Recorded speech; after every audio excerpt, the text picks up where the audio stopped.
నిజామాబాద్ జిల్లాలో పార్లమెంట్ ఎన్నికల హీట్ మొదలైంది. ఇప్పటికే ప్రధాన పార్టీల నేతలంతా ప్రజల్లోకి వెళ్తున్నారు. ఎన్నికల ప్రచార శంఖారావాన్ని కూడా పూరించారు. ప్రస్తుతం కాంగ్రెస్ నిజామాబాద్ పార్లమెంట్ అభ్యర్థి జీవన్ రెడ్డి గారు మనతో పాటు ఉన్నారు. సార్ నమస్తే. నమస్కారం సార్, ఎట్లా ఉంది నిజామాబాద్ జిల్లా? మీరు నిజామాబాద్ జిల్లాకు ఐ థింక్ కొత్త అనుకోవచ్చు, ఈ ప్రజలు కూడా మీకు కొత్తనే కావచ్చు. మీరు పోటీలో ఉన్నారు, ఎట్లా ఉంది సార్? అంటే మీరు బేసిక్గా ఇది కొత్త అనేటువంటి ఒక అభిప్రాయం ఎట్లా వ్యక్తం చేస్తున్నారో నాకు తెలిసి రావటం లేదే. ఇప్పుడు నేను ఐఎమ్ 6th టైం ఎమ్మెల్యే. ఒకసారి ఇదితో శాసన మండలికి ఉత్తర తెలంగాణ ప్రాంతానికి చెందినటువంటి ఒక 4 జిల్లాల నుండి ఎంపీ కాబడ్డ పట్టభద్రుల నియోజకవర్గానికి. Nizamabad part of it. ఉమ్మడి కరీంనగర్ కానీ, ఆదిలాబాద్ కానీ, నిజామాబాద్ కానీ, మెదక్ కానీ అని చెప్పంటాను. అంటే నాకున్నటువంటి ఒక పొలిటికల్ బ్యాక్గ్రౌండ్, నా ప్రజా జీవితం అనుభవంతో ఏదైతున్నదో యావత్ తెలంగాణ ప్రాంతం అన్ని జిల్లాలు, అన్ని ప్రాంతాల సమస్యల పట్ల నాకు అవగాహన ఉందని చెప్పండి.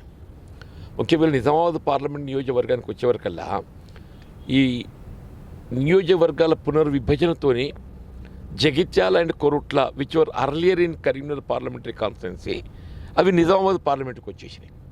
ఎప్పుడైతే నిజామాబాద్ పార్లమెంట్కి వచ్చేసినాయో నేను నిజామాబాద్ పార్లమెంట్ నియోజకవర్గానికి స్థానికుడిని అయిపోయినా. దాంతోపాటుకి ఇది నాకు నిజామాబాద్ శాసన మండలి సభ్యుడిగా ఈ ప్రాంతంతో ఉన్నటువంటి ఒక పరిచయంతో ఏదైతే ఉందో నాకు దాదాపు సమస్యలు అన్నింటి పట్ల అవగాహన కలిగి ఉందని చెప్పంటున్నాను. సార్, ఇప్పుడు ప్రధాన పార్టీలు బీఆర్ఎస్ కావచ్చు, కాంగ్రెస్ కావచ్చు, బీజేపీ కావచ్చు, ఈ మూడిట్లో ఎట్లా ఉండబోతుంది పోటీ? మీరు ఎట్లా ఎదుర్కోబోతున్నారు? అంటే ఇప్పుడు ఈ పార్లమెంట్ ఎన్నిక గమనిస్తే అంటే బేసిక్ ఈ ఎన్నిక ఏదైతే ఉందో జాతీయ స్థాయి ఎన్నిక, పార్లమెంట్ ఎన్నిక కాబట్టి, అంటే జాతీయ స్థాయి ఎన్నిక కాబట్టి జాతీయ రాజకీయ పార్టీల మధ్యనే పోటీ కేంద్రీకృతం అవుతుంది అనేటువంటి ఒక భావన, అభిప్రాయం కలుగుతుంది. దానికి తోడు ఏదైతుందో బీఆర్ఎస్ పార్టీ మొన్నటి శాసనసభ ఎన్నికల్లో అంటే ఒక ఉద్యమ పార్టీగా దశాబ్ద కాలం అధికారం ఉన్నట్టుగా రాజకీయ పార్టీ ఎప్పుడైతే వైఫల్యం చెంది ప్రజలు మార్పు కోరినరో, రాష్ట్రంలోనే మార్పు కోరినప్పుడు జాతీయ స్థాయిలో వాళ్ళు ఉనికి కనబడేటువంటి అవకాశం లేదు. సార్, ఇప్పుడు ప్రతిపక్షాలు అంటున్నాయి కాంగ్రెస్ పార్టీ అధికారంలోకి వచ్చింది దాదాపు 120-125 రోజులు అవుతుంది. ఇప్పటికీ వాళ్ళు ఇచ్చిన హామీలు ఎలా ఇంకా నెరవేర్చలేదు. ప్రజలు ఇబ్బందులు పడుతున్నారు, పంటలు ఎండుతున్నాయి, కరెంటు కోతలు ఉన్నాయి అంటున్నారు. ఇంకోటి ఏంటంటే మీరు ఎమ్మెల్సీగా ఉన్నప్పుడు నిజామాబాద్కు ఒకసారి కూడా రాలేదు అనేది ప్రధానంగా ఈ ప్రతిపక్షాలు విమర్శిస్తున్నాయి. దీనికి మీరు ఏం సమాధానం చెప్తారు? ఇప్పుడు వాస్తవంగా ఏదైతున్నదో ఏ రాజకీయ పార్టీ కానీ ఎన్నికలు చేయబోయేటువంటి ఒక వాగ్దానాలు 5 సంవత్సరాల ప్రణాళికతోని మనం ప్రణాళిక రూపొందించుకొని ప్రకటింప చేయడం జరుగుతుంది. కానీ కాంగ్రెస్ పార్టీ దీంతో ప్రధానంగా ఏ 6 గ్యారంటీలు అని చెప్పిన పేర్కొనడం జరిగిందో 6 గ్యారంటీలలో ప్రధానమైనటువంటి ఒక 4 గ్యారంటీలు ఇప్పటికీ అమలైపోయినాయి. అంటే ఇంతవరకు దేశ చరిత్రలో ఏదైతున్నదో నా 4 దశాబ్దాల ప్రజా జీవిత అనుభవం కూడా ఈ విధంగా కేవలం 3 మాసాల 100 రోజుల్లో ఆల్మోస్ట్ 4 ప్రధానమైనటువంటి ఒక అంశాలు అమలు చేయబడ్డటువంటి ఒక రాజకీయ పార్టీ ప్రభుత్వం కూడా ఇది లేదు అని చెప్పంటున్నాయి.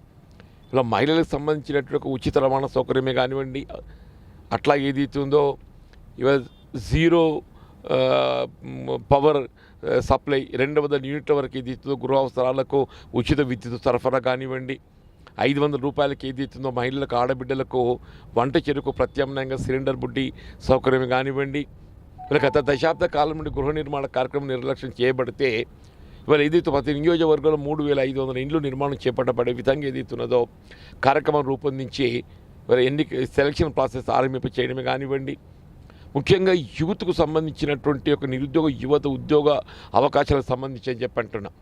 గత దశాబ్ద కాలం కలిసి నిర్లక్ష్యం చేయబడితే ఇలా మొదటి 3 మాసాల్లోనే సరే ఆఫ్కోర్స్ రిక్రూట్మెంట్ ప్రాసెస్ ఏదైతుందో గత ప్రభుత్వ హయాంలో చేపట్టబడ్డప్పటికి కూడా గత ప్రభుత్వం ఏదైతుందో వాళ్ళకు నిర్మాణాత్మకంగా వ్యవహరించలేకపోవడంతో వాళ్ళకు ఉద్యోగ అవకాశాల కల్పనలు ఏదైతుందో వాళ్ళు జాప్యం చేయడం జరిగింది. బట్ ఈ ప్రభుత్వం కాంగ్రెస్ పార్టీ ఏదైతే 3 మాసాల లోపల 30,000 మంది నిరుద్యోగ యువతకు ఏదైతుందో ఉద్యోగ అవకాశ నియామక పత్రాలు ఇప్పటికే జారీ చేయడం జరిగిందని చెప్పంటున్నాం. ఈ సంవత్సర కాలం లోపల 2 లక్షల ఉద్యోగాలు భర్తీ చేయబడే విధంగా కార్యాచరణ రూపొందింపు చేయటం, పబ్లిక్ సర్వీస్ కమిషన్ ఏదైతుందో రివ్యాంప్ చేయటం, ఇవన్నీ మనం గమనిస్తామని చెప్పంటున్నాం. ఇలా అదే మన ప్రత్యర్థి రాజకీయ పార్టీ గురించి ఆలోచన చేస్తే ఇదే ఎన్డీఏ భారతీయ జనతా పార్టీ అనేది ఏం చెప్పిందన్న 2014 దశాబ్ద కాలం గడుస్తుంది, 10 సంవత్సరాలు. సంవత్సరానికి 2 కోట్ల ఉద్యోగ అవకాశాలు కల్పిస్తామని చెప్పన్నారే. 10 సంవత్సరాలలో 10 × 2 20 కోట్ల ఉద్యోగ అవకాశాలు కల్పింపజేయబడాలి. 20 కోట్లు కాదు కదా, 2 కోట్లు కూడా కల్పింపజేయబడలే అని చెప్పి అంటున్నాయి. అట్లీస్ట్ అట్లా ఏదైతున్నదో విదేశాల్లో మునుగుతున్న నల్లధనాన్ని తీసుకొచ్చి ప్రతి పేదవాడి అకౌంట్లో 15 లక్షల రూపాయలు ఇస్తానని చెప్పి అంటున్నాయి.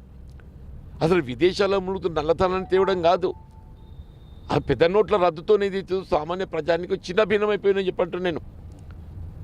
ఇవాళ మీరు కేసీఆర్ ఏదైతుందో ఆయన గృహ నిర్మాణ కార్యక్రమం కానీ, ఉద్యోగ అవకాశం కల్పన కానీ, విద్యాపరంగా కానీ ఏ రకంగా చూసినా కానీ చెప్పంటున్నాను. మీరు ఇంకొక అంశం పేర్కొన్నారు, మీరు శాసన మండలికి ఎంపికైన తర్వాత నేను ఏదైతుందో ఈ ప్రాంతానికి శాసన మండలి పట్టభద్రుల నియోజకవర్గం ఎంపికైన సభ్యుడిగా కామారెడ్డి జిల్లా ప్రజా పరిషత్ అటెండ్ చేసిన, నేను నిజామాబాద్ జిల్లా ప్రజా పరిషత్ అటెండ్ చేసిన, ఆదిలాబాద్ జిల్లా ప్రజా పరిషత్ అటెండ్ చేసిన, కరీంనగర్ అటెండ్ చేసిన, ఎక్కడెక్కడైతే నాకు జిల్లా ప్రజా పరిషత్ సమావేశాలు అటెండ్ చేసేటువంటి అవకాశం కలిగిందో అవన్నీ కూడా అటెండ్ చేసిన చెప్పంటున్నా. నిర్మల్ అటెండ్ చేసిన చెప్పంటూ నేను ముఖ్యంగా ఏదైతే ఒక పట్టభద్రుల నియోజకవర్గ ప్రజాప్రతినిధిగా ఏదైతుందో ఇలా ఉద్యోగస్తులు ఉపాధ్యాయుల సమస్యలను శాసన మండలిలో ప్రతిబింబింప చేయటం, నిరుద్యోగ యువతకు సంబంధించినటువంటి అంశాలను శాసన మండలిలో ప్రతిబింబింప చేయటం, ఎప్పటికప్పుడు ప్రభుత్వానికి నేను ఒక ఏదైతుందో ఒక వాచ్ డాగ్ లాగా చెప్పంటున్నా, వాళ్ళ బాధ్యతలను గుర్తెరిగే విధంగా ప్రశ్నించే గొంతుకగా చెప్పంటున్నాను. మీరు నా 5 సంవత్సరాల శాసన మండలి ట్రాక్ రికార్డు చూస్తే ఇవాళ నా అంత సమయాన్ని ఏదైతుందో శాసన మండలిలో చర్చల ద్వారా వినియోగించినటువంటి ఒక సభ్యుడు బహుశా ఎవరు ఉండరు అని చెప్పంటే అతిశయోక్తి కాదని చెప్పంటున్నా. మొన్న మాజీ సీఎం కేసీఆర్ కూడా మాట్లాడుతూ నీటి విషయంలో కాంగ్రెస్ పార్టీ పూర్తిగా విఫలమైంది, పంటలు ఎండుతున్నాయి, బీఆర్ఎస్ పార్టీ ఉన్నప్పుడు ఎక్కడ కూడా ఒక ఎకరం పంట ఎండనివ్వలేదు, రైతులకు చాలా అండగా ఉన్నాం, రైతు బంధు కూడా టైం టు టైం మేము వేసినాం, ఇప్పటి వరకు రైతు బంధు కూడా లేదు, రుణమాఫీ కూడా లేదని మొన్న మాజీ సీఎం కేసీఆర్ అంటున్నారు. దీనిపైన ఇప్పుడు కేసీఆర్ మాట్లాడితే ఆశ్చర్యం కలుగుతుంది. రుణమాఫీ గురించి కూడా కేసీఆర్ మాట్లాడటం ఆశ్చర్యం ఏంటారు. నువ్వు ఏదైతే ఉందో 5 సంవత్సరాల కాలం లోపల కనీసం ₹1,00,000 వరకు రుణమాఫీ చేస్తా అని చెప్పని పూర్తి స్థాయిలో చేయలేకపోయినా అని చెప్పంటున్నా. వీళ్ళకి దేర్ ఆన్ ది రికార్డ్ అని చెప్పంటూ నేను ఇలా పంటలు ఏదైతుందో వాస్తవంగా ఏదైతే దీనికి కేసీఆర్ నైతికంగా బాధ్యత వహించాలి.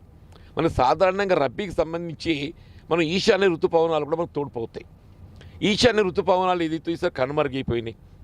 ఇవాళ ఆనాడు అధికారంలో ఉన్నటువంటి ఒక టీఆర్ఎస్ కేసీఆర్ గారు ఏదైతుందో రబ్బీ సాగునీటి ప్రణాళిక రూపొందింప చేయలేకపోవడంతో ఇవాళ ఏదైతుందో నీటి వినియోగానికి సంబంధించి ఏ విధమైనటువంటి ఒక ముందస్తు ఆలోచన చేయకుండా ఇవాళ శ్రీరామ్ సాగర్ ప్రాజెక్టులో ఉన్న నీటిని ఏ విధంగా వినియోగించుకోవాలో ప్రధానమైనటువంటి అంశం చెప్పంటున్నాం.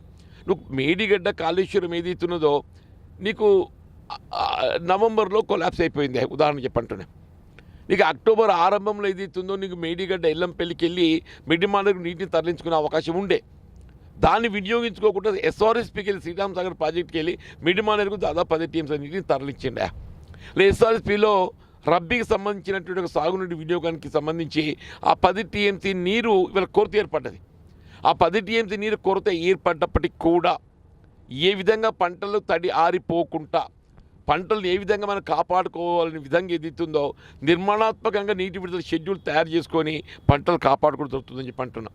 ఇలా విద్యుత్ సరఫరాకు సంబంధించి కూడా నీకు గత ప్రభుత్వం జనవరి ఫిబ్రవరి మార్చ్ ఈ 3 మాసాలను గట్ట మనం పోల్చి చూసుకున్నట్టయితే నీకు 23 జనవరి ఫిబ్రవరి మార్చి కంటే 24 జనవరి ఫిబ్రవరి మార్చిలో అధిక విద్యుత్ వినియోగాన్ని ఏదైతుందో సరఫరా చేయడం జరిగింది.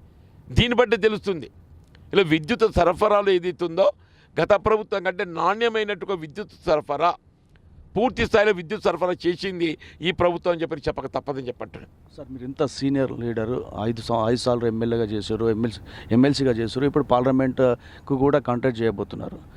దేశంలో మోడీ మానియా నడుస్తుంది, తెలంగాణలో అఫ్కోర్స్ కాంగ్రెస్ పార్టీ అధికారంలోకి వచ్చింది. మీకున్న అనుభవం ప్రకారం ఈసారి ఏ ప్రభుత్వం రాబోతుంది, ఎట్లా ఉండబోతుంది? ఇప్పుడు శాసనసభ ఎన్నికల కంటే ముందు ఏదైతుందో రాష్ట్రంలో కూడా కేసీఆర్ ఇది ఉండదు కదా, మీరు మాడియానో వాట్ యూ సెడ్ కనబడదు అని చెప్పి ఇప్పుడు కూడా మోడీది కనబడ్డది అని చెప్పి నేను పేర్కొని భావిస్తున్నారు. ఒకసారి ఎన్నికల ప్రక్రియ ఆరంభమైంది కదా, ఇప్పుడు time to time day to day ఏదైతుందో ఎన్డీఏ తగ్గిపోతుంది, ఇండియా కూటమి లేస్తుందని చెప్పి అంటున్నాయి. రేపటి ఎన్నికలు ఏదైతుందో జాతీయ స్థాయిలో ఇండియా కూటమి ప్రభుత్వాన్ని ఏర్పాటు చేయబోతుందని చెప్పి అంటున్నాను నేను.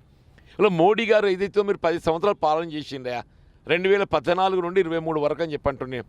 అదే యూపీఏ కూడా ఏదైతే 10 సంవత్సరాలు పాలన చేసింది 4-14 వరకు. నువ్వు ఏ స్థాయిలో ఏ రంగంలో ఏదైతుందో గత ప్రభుత్వాన్ని పోల్చి చూసుకొని నువ్వు ముందు ఒకసారి చెప్పంటున్నా. ఈ దేశంలో ప్రధాన ఉత్పత్తి రంగం వ్యవసాయం. ఈ దేశంలో ప్రధాన ఉత్పత్తి రంగం వ్యవసాయం. ఆ వ్యవసాయానికి సంబంధించి రైతును ఆదుకునే విధంగా ఏదైతుందో నువ్వు కిసాన్కి ఆమ్దాని దోగునా కరంగా అని చెప్పన్నాడే. అని రైతుల ఆదాయం ఏదైతుందో వ్యవసాయ రంగంలో రెట్టింపు చేయడం కాదు, పెట్టుబడి రెట్టింపు అయిపోయింది. రైతాంగాన్ని రుణ విముక్తులు చేయడానికి ఏదైతుందో నువ్వు రుణమాఫీ చేయాలని చెప్పానంటే రైతులు సోమరిపోతులు అవుతారు. దయచేసి గమనించాలని చెప్పంటున్నా. రైతాంగాన్ని రుణమాఫీ చేయాలని చెప్పినటువంటి ఒక ఆలోచన చిత్తశుద్ధి లేని ప్రభుత్వం భారతీయ జనతా పార్టీ అని చెప్పండి. అదే ఈ కాంగ్రెస్ పార్టీ 2008-9 మధ్యకాలంలో మేము ఎన్నికల్లో ఏ విధమైనటువంటి ఒక ప్రకటన లేకున్నా కానీ ఏకమొత్తంగా ₹1,00,000 రుణమాఫీ చేసి రైతాంగానికి అండగా నిలబడ్డ పార్టీ కాంగ్రెస్ పార్టీ అని చెప్పంటారు. ఇవాళ ఏదైతుందో ఎన్డీఏ చౌదరి చరణ్ సింగ్కు భారతరత్న ఇచ్చింది, సంతోషం. స్వామినాథన్ గారికి భారతరత్న ఇచ్చింది. ఈ దేశంలో మొట్టమొదటిసారిగా రైతుల సమస్యలను గుర్తించి రుణమాఫీ ప్రక్రియ చేపట్టింది చౌదరి చరణ్ సింగ్ అని చెప్పంటున్నా. నువ్వు ఆయనకు భారతరత్న ఇస్తావు, ఆయన ఆలోచన విధానాన్ని గౌరవించవు. స్వామినాథన్ గారికి భారతరత్న ఇస్తావు.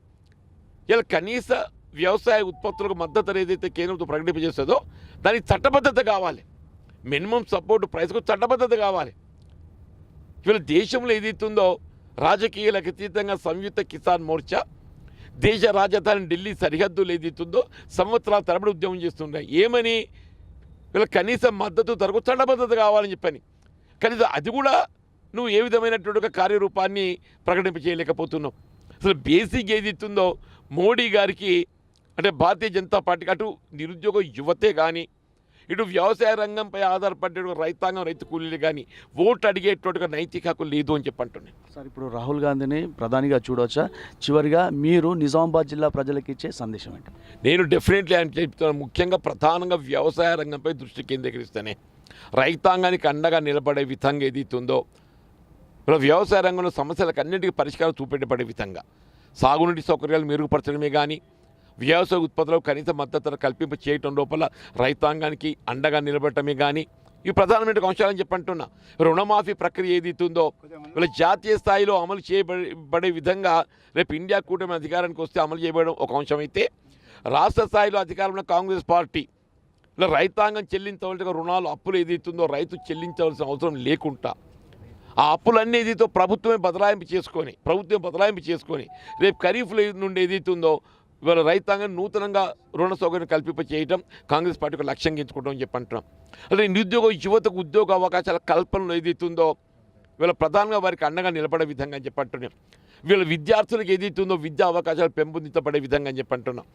ఉద్యోగ ఉపాధ్యాయులకు సంబంధించినటువంటి వాళ్ళ సర్వీస్ నిబంధనలు ముఖ్యంగా 317 జీవో ఏదైతుందో సమీక్షింప చేసి ఆ జోనల్ విధానంలో వాళ్ళు ఎదుర్కొంటున్న ఇబ్బందులు అన్నింటికీ పరిష్కారం చూపెట్టబడే విధంగా అండగా నిలబడమే కానీ వ్యవసాయ కూలీకి సంబంధించినటువంటి జవహర్ రోజ్గార్ యోజన కార్యక్రమాన్ని మరింత పటిష్టంగా మరింత దాన్ని ఏదైతే నిధులు అధిక సంఖ్యలో కేటాయింపు చేయబడి వ్యవసాయానికి అనుసంధానం చేయబడే విధంగా వ్యవసాయ కూలీలకు అండగా నిలబడడం జరుగుతుందని చెప్పంటున్నాం. ఇలా గల్ఫ్ కార్మికుల ప్రధాన అంశం నిజామాబాద్లో చెప్పంటున్నాం. అదే గల్ఫ్ కార్మికులు ఏదైతుందో వాళ్ళ చెమటోడ్చి వాళ్ళు ఆర్జించినటువంటి ఆదాయాన్ని స్వదేశానికి పంపడం లోపల మనకు విదేశీ మార్గద్రవ్యాన్ని సమకూరుస్తున్నారు. అటువంటి గల్ఫ్ కార్మికులకు కేంద్ర ప్రభుత్వం ఈ 10 సంవత్సరాల కాలంలో ₹1 ఆర్థిక సాయం చేయలేదని చెప్పంటున్నాం. రాష్ట్ర ప్రభుత్వం కూడా ₹1 ఆర్థిక సాయం చేయలేని చెప్పంటున్నాం. నేను శాసన మండలిలో ఏ సభ సమావేశం కానివ్వండి చెప్పంటున్నా గల్ఫ్ కార్మికుల సమస్య నేను లేవనెత్తకుండా ఏ సందర్భం లేదో అని చెప్పంటున్నాం. నేను గల్ఫ్ కార్మికులకు అండగా నిలబడటమే కానీ దాంతోపాటు ఏది ఇస్తుందో బీడీ కార్మికుల యొక్క సంక్షేమ కార్యక్రమం చెప్పంటున్నాను. వీళ్ళ బీడీ కార్మికురాళ్ళకి ఏది ఇస్తుందో గత ప్రభుత్వము 2014 కట్ ఆఫ్ డేట్ పెట్టి 2014 తదుపరి ఏదైతుందో పిఎఫ్ నమోదు చేసుకున్నటువంటి ఆడబిడ్డలకు పెన్షన్ సౌకర్యం అమలు చేయబడలేదు. ఏ విధమైన ఆంక్షలు లేకుండా బీడీ కార్మికులకు అందరికీ కూడా చెప్పంటూ నేను ఇలా ఆ కట్ ఆఫ్ డేట్ అనేది లేకుంటే ఏదైతుందో గత ప్రభుత్వం కల్పించిన 2000 ఈ పెన్షన్ సౌకర్యం 4000కు దాన్ని పెంపొందింపజేయబడే విధంగా బీడీ కార్మికులకు అండగా నిలబడడం నా వంతు లక్ష్యంగా నేను భావిస్తాను చెప్పంటాను. ఓకే, అన్ని వర్గాలు తనను గెలిపిస్తే అన్ని వర్గాల ప్రజలకు న్యాయం చేస్తామంటున్నారు. ఇటు రైతులకు కావచ్చు, నిరుద్యోగులకు కావచ్చు, బీడీ కార్మికులకు కావచ్చు, అలాగే గల్ఫ్ బాధితులకు కూడా తాను దగ్గరుండి అన్ని వాళ్ళకు సహాయం అందిస్తానంటున్నారు. అలాగే ఈ ఈ కాంగ్రెస్ ప్రభుత్వం ఇప్పటికే 4 ఇచ్చినటువంటి 6 గ్యారంటీల్లో 4 గ్యారంటీలు అమలు చేసినటువంటి ఏకైక ప్రభుత్వం 100 రోజులనే చేసిందని జీవన్ రెడ్డి గారు చెప్తున్నారు. తనకు అవకాశం ఇవ్వాల్సిందిగా నిజామాబాద్ జిల్లా ప్రజలను కోరుతున్నారు. కెమెరా పర్సన్ రవినాయక్తో శ్రీకాంత్, ఐ న్యూస్, నిజామాబాద్ నుంచి.